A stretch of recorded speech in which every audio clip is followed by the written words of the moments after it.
Assalamualaikum warahmatullahi wabarakatuh. Sahabat Quran yang berbahagia, mari kita bayangkan sejenak kita berdiri di atas bumi yang luas ini. Tanah yang kita pijak terasa kokoh, stabil, dan siap menanggung setiap langkah kita. Kita berjalan, berlari, membangun rumah, bercocok tanam, dan menjalani kehidupan tanpa pernah benar-benar memikirkan betapa sempurnanya bumi ini dihamparkan untuk kita. Dialah yang menjadikan bumi sebagai hamparan bagimu. Bumi ini tidak diciptakan sempit dan menyulitkan. Ia tidak bergelombang tanpa arah, yang membuat kita tak bisa berdiri. Ia tidak panas membakar seluruh permukaannya, dan tidak pula dingin membekukan seluruh kehidupan. Bumi ini diatur dengan keseimbangan yang luar biasa. Ada gunung yang menancap kokoh, ada lembah yang subur, ada sungai yang mengalir, dan lautan yang luas. Semua itu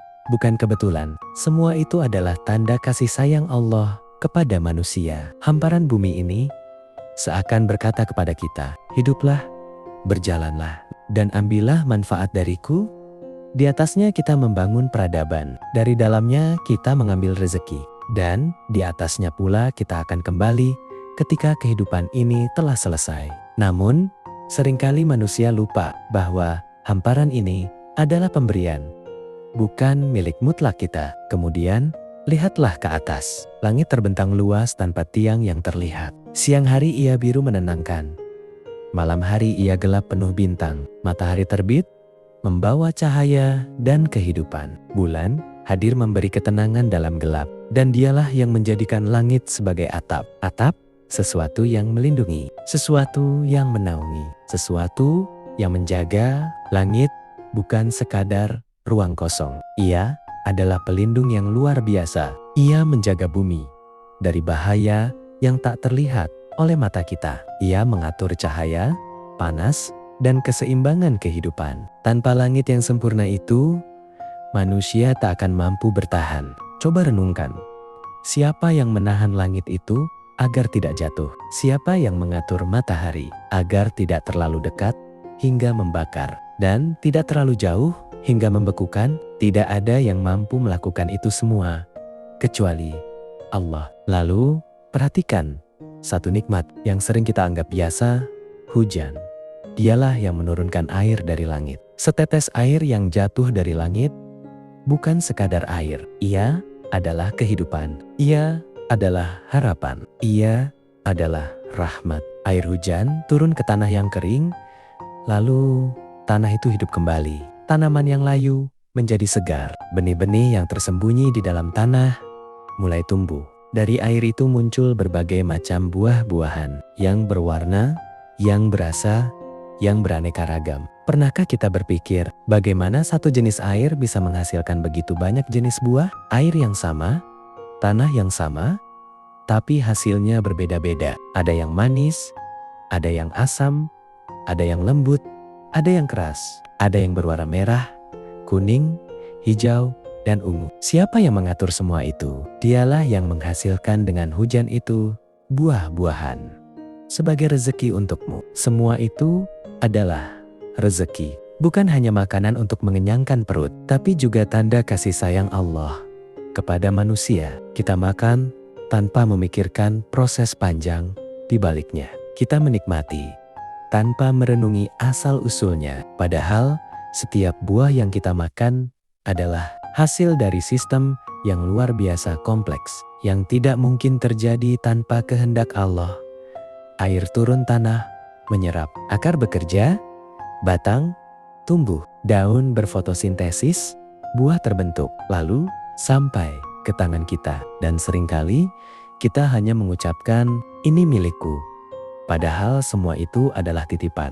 Maka setelah Allah menyebutkan semua nikmat itu, bumi, langit, hujan, dan rezeki, Allah memberikan peringatan yang sangat penting. Karena itu, janganlah kamu mengadakan tandingan-tandingan bagi Allah, padahal kamu mengetahui. Inilah inti dari semuanya. Setelah melihat begitu banyak tanda kekuasaan Allah, setelah menikmati begitu banyak nikmatnya, bagaimana mungkin manusia masih mencari tandingan baginya. Tandingan itu bisa berupa apa saja, bisa berupa sesuatu yang disembah selain Allah.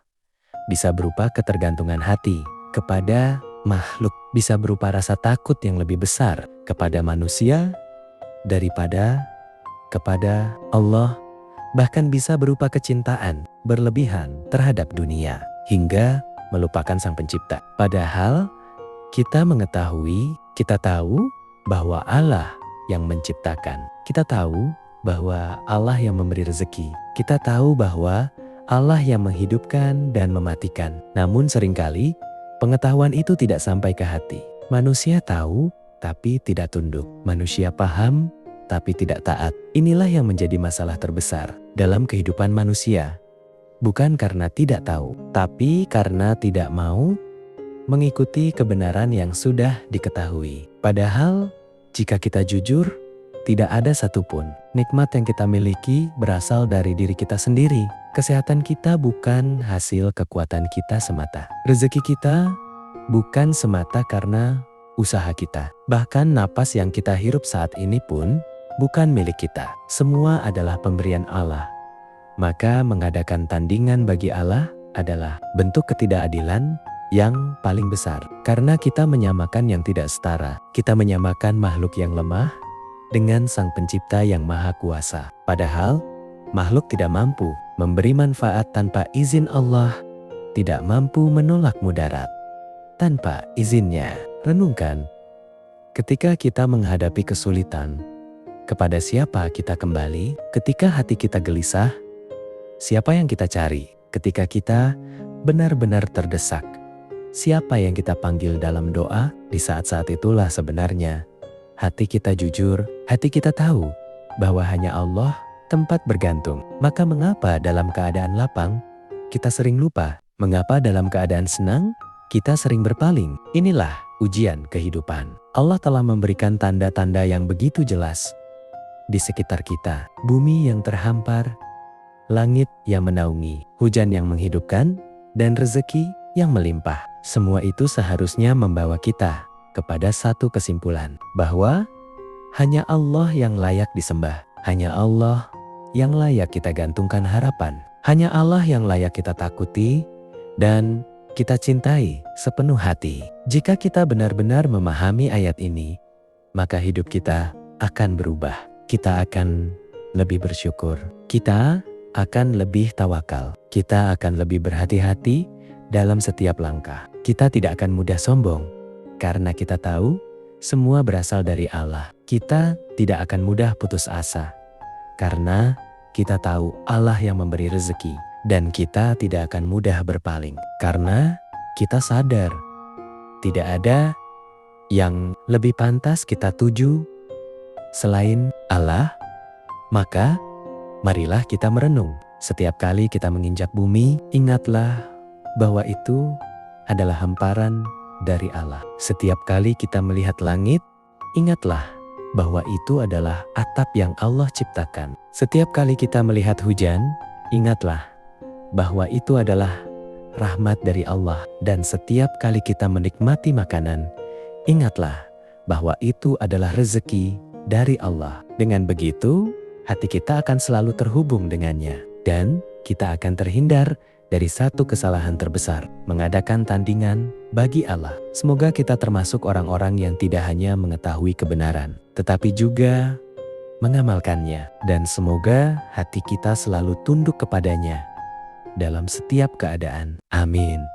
Wassalamualaikum warahmatullahi wabarakatuh.